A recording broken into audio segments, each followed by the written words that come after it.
Bengong depan rumah baru beli 6 bulan lalu, Mas Pur kena mental istri ngotot cerai. Ini buat siapa? Furry Setia hanya bisa bengong di depan rumah yang baru saja dibelinya 6 bulan yang lalu. Mas Pur begitu terpukul dan kena mental karena kini sang istri ngotot minta bercerai.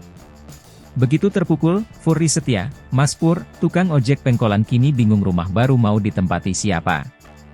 Baru 6 bulan beli rumah baru, Furry Setia bingung bagaimana nasib rumah barunya karena sekarang sudah bercerai dari Dwinda Ratna.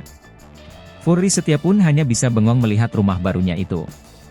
Furry Setia alias Mas Pur baru-baru ini mengungkapkan kebingungan akan siapa yang menempati rumah yang belum lama dibelinya. Rumah impian yang seharusnya menjadi kediamannya bersama Dwinda Ratna, kini terancam tak ditinggali. Furry menyebut, baru membeli rumah itu 6 bulan sebelum menceraikan Dwinda Ratna. Berharap menjadi rumah impian, pemain tukang ojek pengkolan itu memiliki permintaan khusus pada jasa interior. Termasuk juga keinginan sang mantan, Winda. Namun, belum sampai keinginan keduanya terpenuhi, Furry dan Winda kadung bercerai. Ini nih bahkan sampai sekarang dia pengen walking closetnya belum jadi. Kemarin aku datang ke rumah cuman bisa bengong, ini buat siapa gitu?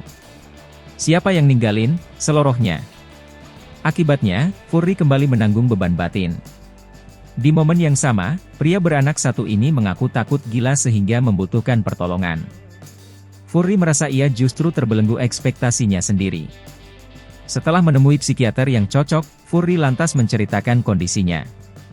Termasuk kisah hidupnya yang juga gagal di pernikahan pertama.